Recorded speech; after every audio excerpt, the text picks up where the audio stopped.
कल हम लोगों ने चैप्टर नंबर 2 अच्छे से पढ़ा था, पूरी स्टोरी को अच्छे से समझा था, पूरा चैप्टर हमने। आज हम इस चैप्टर के word meaning, question answer, book work और बाकी सारी चीजें आज हम इस वीडियो में कंप्लीट करेंगे अपनी। तो हमारे चैप्टर का नेम क्या है? हमारे चैप्टर का नेम है Neena and the baby sparrows. इस चैप्टर के बारे में मैंने आपको कल बहुत ही डिटेल्स में, बहुत ही डीपली समझाया था सब कुछ, लेकिन एक छोटे सा मैं दोबारा स्टोरी पूरी समझा रही हूँ। ये स्टोरी है एक गर्ल नीना की, जिसको क्या होता है, जिसकी आंट की शादी हुई होती है। उसके घर में सभी बहुत खुश रहते हैं। क्यों? क्योंकि उसकी आंट की शादी है। जब आप लोगों के घर में शादी होती है तो आप लोग भी बहुत ज्यादा खुश रहते हो, तो इसलिए उसकी आंट की शादी है, वो बहुत ज्यादा खुश है। बट उसको एक चीज बहुत परेशान कर रही है। वो चीज क्या है? वो चीज ये है कि उसकी बुक शेल्फ के ऊपर, उसके रूम के अंदर, उसके बुक शेल्फ के ऊपर एक नेस्ट बना है, एक घोंसला बना हुआ है, जहां पर क्या रहती है, 2 बर्ड्स रहती हैं। और उन 2 बर्ड्स का उसको बड़ा ख्याल आता है। उसको ये बार बार वो यही सोचती है सिर्फ कि जब मैं यहाँ से चली जाऊंगी, हम सब लोग यहाँ से चले जाएंगे, जब ये पूरा का पूरा हाउस लॉक हो जाएगा हमारा, तो तब इन दोनों बर्ड्स का क्या होगा? तब क्या होता है, उसकी मम्मा जब उसको वरिड देखती है तो उससे पूछती है, क्या हुआ बेटा, आप इतने वरिड क्यों, इतने परेशान क्यों? तो फिर वो अपनी मम्मा को बताती है कि मम्मा, मैं इन स्पैरोज की वजह से परेशान हूँ। जब हम लोग यहाँ से चले जाएंगे तो इनका कैसे होगा? तो उसकी मम्मा बहुत हंस के उसको बताती है कि जब हम लोग यहाँ से चले जाएंगे तो हम पूरा घर लॉक करेंगे, लेकिन ये जो रूम की विंडो है इसको लॉक नहीं करेंगे, क्योंकि इससे जो इस बर्ड्स के जो पेरेंट्स हैं वो आते रहेंगे और उनको फीड कराते रहेंगे। तो इसकी वजह से जो नीना होती है वो हैप्पीली मैरिज में भी चली जाती है और वहां पर जाकर एंजॉय भी करती है। एंड जब वो वहां से वापस आती है और वो देखती है कि उसके रूम में 2 बर्ड्स, बहुत ही मतलब प्लम और फैटी बर्ड्स चारों तरफ उसको दिखाई देती है, तो उसको बहुत खुशी मिलती है। ये मैंने आपको बहुत शॉर्ट में स्टोरी पूरी एक्सप्लेन कर दी है। अब हम देखेंगे इसके वर्ड मीनिंग। आप लोगों को इसी तरह से, जिस तरह का सीक्वेंस हमारा पहले चलता था अपनी नोटबुक में, सबसे पहले डिफिकल्ट वर्ड्स भी मैंने आपको कल कराए थे, then word meanings, then question answer.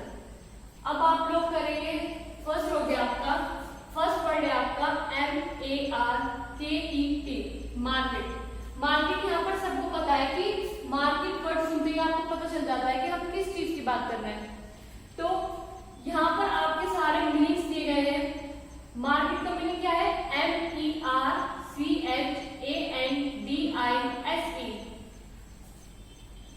Next है आप लोगों का bother, BOTHER, bother.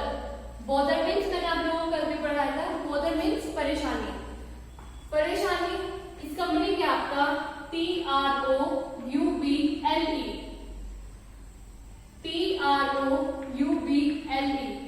Trouble. Trouble means same, परेशानी। थर्ड है आप लोगों का wedding, WEDDING, wedding, WEDDING, wedding. इसका मीनिंग आप लोगों का MARRIAGE, marriage, MARRIAGE, marriage. Next word देखेंगे LOVELY, लवली, LOVELY, लवली। इसका मीनिंग है आप लोगों का PRETTY, प्रिटी। नेक्स्ट देखेंगे आप लोग, नेक्स्ट है आप लोगों का plum, PLUMP, plum. Plum means FAT, fat. ये 5 वर्ड मीनिंग आप लोगों को अपनी नोटबुक में करने हैं आफ्टर डिफिकल्ट वर्ड्स। फर्स्ट आप लोगों को डिफिकल्ट वर्ड करने हैं, सेकंड आप लोगों को वर्ड मीनिंग करने हैं, देन आप लोगों को क्वेश्चन आंसर करने हैं। सीक्वेंस वही रहेगा जो आपका पहले रहता था। अब आप लोगों का फर्स्ट क्वेश्चन आ जाइए। फर्स्ट क्वेश्चन पे पेज नंबर 17। अपनी बुक में सारे स्टूडेंट्स पेज नंबर 17 को ओपन करेंगे।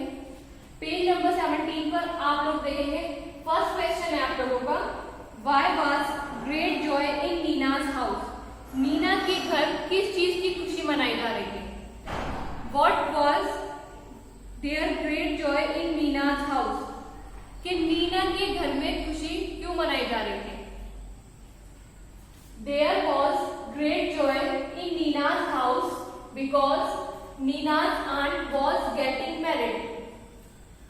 There was great joy in Nina's house because Nina's aunt getting married.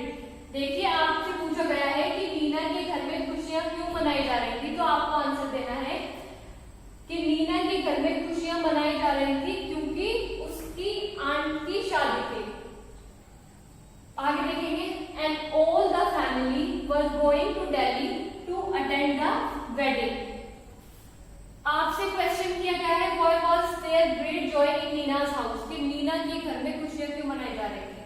अब आपने स्टोरी को बहुत अच्छे से पढ़ा है, अब आप लोगों को क्वेश्चन पढ़ के पता चल गया होगा कि क्या क्या पूछा गया है क्वेश्चन में। तो आपको आंसर देना है there was great joy in Neena's house because Neena's aunt was getting married and all the family were going to Delhi to attend the wedding.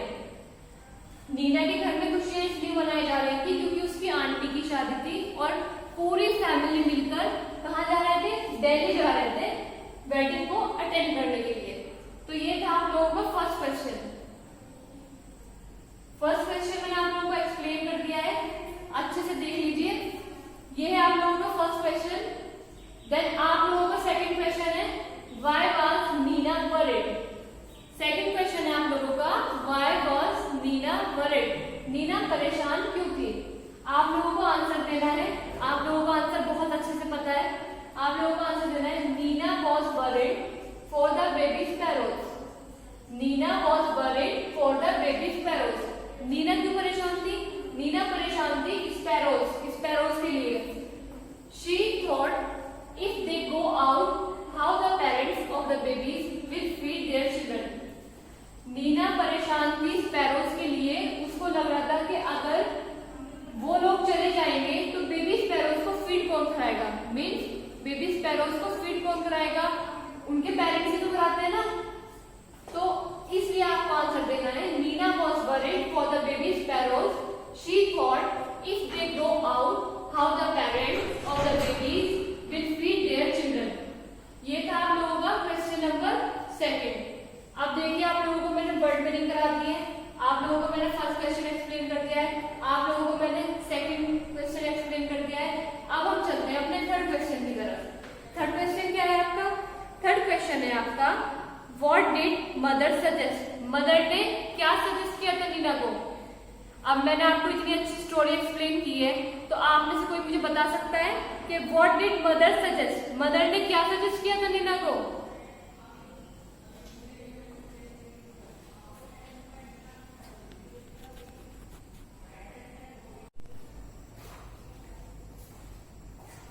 देखिए हम लोगों ने अपना थर्ड क्वेश्चन रीड आउट किया था अभी, व्हाट डिड मदर सजेस्ट, कि मदर ने उसको क्या सजेस्ट किया था। तो इसका आंसर हम लोग देंगे mother said that they will let the window open.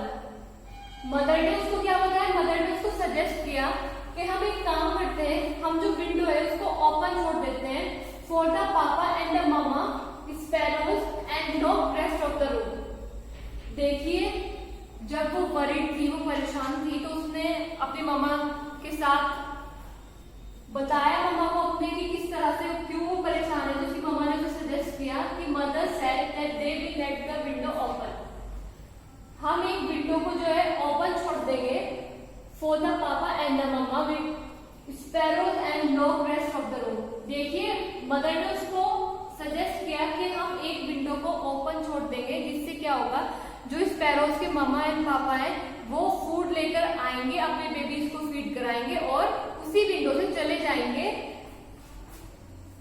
And lock rest of the room, और बाकी का जो भी पूरा हमारा घर है उसको हम क्या करेंगे, लॉक कर देंगे। तो मम्मा का सजेशन उसको समझ में आया, क्योंकि हम जब भी कभी किसी प्रॉब्लम में होते हैं और अपने मम्मा पापा के साथ या अपने भाई बहन या अपने फ्रेंड्स के साथ उसको प्रॉब्लम को डिस्कस करते हैं, तो हमें वहां से जो सजेशन मिलता है वो हमेशा हमारे लिए क्या होता है, हेल्पफुल होता है। तो ये था उसकी मम्मा का सजेशन जो उसने अपनी बेटी को दिया था, और जिसकी वजह से नीना मैरिज में भी गई और उसने काफी इंजॉय भी किया। फिर चलिए हम नेक्स्ट क्वेश्चन देखते हैं, question number 4। What did Neena from the wedding. अब आपका क्वेश्चन नंबर 4 है कि नीना ने क्या पाया जब वो अपनी आंट की वेडिंग से दिल्ली से अपने घर पर आई, तो नीना ने क्या पाया? तो इसका आंसर हम लोग लिखेंगे, Neena found 2 plump little sparrows flying all over the room। देखिए क्वेश्चन में आपको पूछा गया है कि नीना ने क्या पाया जब वो अपने आंटी की वेडिंग से अपने घर पर आई। तो नीना ने क्या पाया? Neena found 2 plump little sparrows। Neena ने 2 plump, मैंने अभी आपको plump का मीनिंग बताया, plump मीन्स फैट। तो नीना ने 2 fatty sparrows को पाया अपने रूम के अंदर, जो रूम के अंदर इधर उधर क्या कर रही थी? फ्लाई कर रही थी, उड़ रही थी। अब मैंने आपको क्वेश्चन नंबर 3 एक्सप्लेन किया है, क्वेश्चन नंबर 4 एक्सप्लेन किया है। आई होप आप लोगों को अच्छे से समझ आ रहा होगा। अब हम आते हैं अपने question number 5। How do baby sparrows eat? कि बेबी स्पैरोज किस तरह से ईट करते हैं। आप लोगों ने देखा होगा कि जब बेबी छोटा होता है तो वो किस तरह ईट करता है? वो खुद से कभी भी ईट नहीं करता, उसके पेरेंट, उसकी मम्मा को उसको अपने हाथों से खिलाना पड़ता है। तो इसी तरह इस क्वेश्चन में पूछा गया है कि how do baby sparrows eat? कि बेबी स्पैरोज किस तरह से खाना खाते थे, किस तरह से? तो इसका आंसर है, papa and the mamma sparrows put food in the beak of the baby sparrows. आप इसका आंसर है आप लोगों का कि जो पापा और मम्मा थे स्पैरोज के, वो क्या करते थे? अपनी बीक में, बीक का मतलब पता है आपको, BEAK, बीक का मीन्स चोंच। अपनी चोंच में क्या करते थे? वो तिनका या कुछ भी चीज जो भी बेबी स्पैरोज फीड करते थे तो वो अपनी बीक में लेकर आते थे, और जब लेकर आते थे अपने बीक के अंदर वो फूड को लेकर आते थे, और जो बेबी स्पैरोज थे वो क्या करते थे? उसको लेते थे और खाते थे। तो ये था आपका answer number 5। How do baby sparrows eat? तो आपको आंसर देना है, papa and the mamma sparrows put food in the beak of baby sparrow culprit. कि पापा और मम्मा अपने बीक में लेकर आते थे फूड स्पैरोज के लिए, और स्पैरोज क्या करते थे? उसको टेक करते थे। तो इस तरह से वो लोग अपना क्या करते थे? अपने फूड को गर्म करते थे। अब आपको मैंने question number 3, question number 4, question number 5 तीनों एक्सप्लेन कर दिए हैं। मुझे नहीं लगता कि किसी भी स्टूडेंट को कोई भी डाउट होगा, और अगर फिर भी कुछ स्टूडेंट्स को डाउट है तो आप वीडियो को बार बार देखिए। अगर आप लोग वीडियो को बार बार देखोगे तो आपके सारे डाउट्स क्लियर होते चले जाएंगे। अब हमारा लास्ट क्वेश्चन है जो मैं आपको अभी रीडिंग कर दिखाऊंगी, बट इसका आंसर आप लोग खुद लिखोगे। मैं सिर्फ आपको एक्सप्लेन करूंगी कि इस क्वेश्चन में क्या पूछा गया है आप लोगों से, पर इसको कंप्लीट आप लोग ही करोगे। आपका क्वेश्चन है, what new things would you like to wear for a wedding?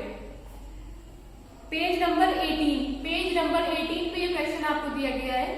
इस क्वेश्चन में आपसे पूछा गया है कि what new things would you like to wear for a wedding? वो कौन कौन सी न्यू थिंग्स है जो आप एक वेडिंग में पहनना पसंद करते हो? You can say I would like to wear. आपको आंसर देना है I would like to wear, फिर आपका जो भी फेवरेट है। अब जैसे गर्ल्स है, गर्ल्स को स्कर्ट, जीन्स, लहंगा, इस तरह की चीजें पसंद आती हैं, तो गर्ल्स लिखेंगे इसमें I would like to wear lehenga, I would like to wear jeans, I would like to wear, जो भी आप लोगों को पसंद है आप लोगों को इसमें अपनी चॉइस बतानी है। उसके साथ साथ आपको बताना है I would also like to wear. एक तो आप लोगों को बताना है I would like to wear, मुझे पहनने में ये पसंद है। उसके बाद आप लोगों को बताना है I would also like to wear. आपको बताना है फिर इसके अलावा और आपको क्या पसंद है। तो इसके अलावा जैसे गर्ल्स हो गई, गर्ल्स लिखेंगी I would like to wear jeans, top, frock, lehenga, kurti, जो भी आप लोगों को पसंद है, विद नाइस शूज। अब आप लोग कहीं वेडिंग में जाते हो, ये थोड़ा है कि आपने सिर्फ अच्छे कपड़े पहने, अच्छे कपड़ों के साथ साथ आप लोग चाहो कि आपके शूज भी बहुत अच्छे हो, आपकी वॉच, आपकी जो एक्सेसरीज है वो भी बहुत अच्छी हो। तो फिर आप लोगों से पूछा गया है कि दूसरा आप क्या चीज और पसंद करोगे पहनना, तो आप लोगों को बताना है I would also like wearing bangles and hair band. अब कुछ गर्ल्स को बैंगल्स बहुत पसंद होती है, तो आप लोगों को बताना है कि मुझे फ्रॉक के साथ bangles, matching hair band, shoes, सब कुछ पहनना पसंद है। और बॉयज आप अपना लिखेंगे कि कि आप लोगों को क्या पहनना पसंद है, और आप लोग अपना भी पूरा लिखेंगे कि आप लोग वॉच कैरी कर सकते हो। तो इस तरह की चीजें आप लोगों को ये क्वेश्चन खुद करना है, मैंने आपको एक्सप्लेन कर दिया है। अब आप लोग इस क्वेश्चन को खुद से करोगे कि किसको क्या पसंद है। उसके बाद नेक्स्ट पे आ जाइए, आप लोगों को पिक्चर स्टोरी दी गई है। ये देखेंगे सारे students, picture story. Picture story में आपको number the jumble picture story correctly, आप लोगों को पिक्चर्स दी गई हैं और उनके बारे में लिखा गया है कि ये पिक्चर किससे रिलेट करती है। आप लोगों को बताना है कि आप लोगों ने स्टोरी तो बहुत अच्छे से पढ़ी है, अब आप लोगों को बताना है कि फर्स्ट क्या चीज हुई थी, नेक्स्ट कौन सी थिंग हुई थी, थर्ड कौन सी, एंड फोर्थ कौन सी, एंड फिफ्थ कौन सी, एंड इन सबको जंबल करके आप लोगों को पूरी स्टोरी को यहाँ पर दिखाना है। ये हम अपने नेक्स्ट वीडियो में करेंगे। आई होप स्टूडेंट्स कि जितना भी मैंने आपको पढ़ाया है वो आपको समझ आया होगा। पहले explanation, then difficult word, then word meaning, then question answer, then जो मैंने आपको अभी एक्सप्लेन किया है पिक्चर स्टोरी। तो आप लोग वीडियो को बार बार देखिए, again and again, do watch. Thank you.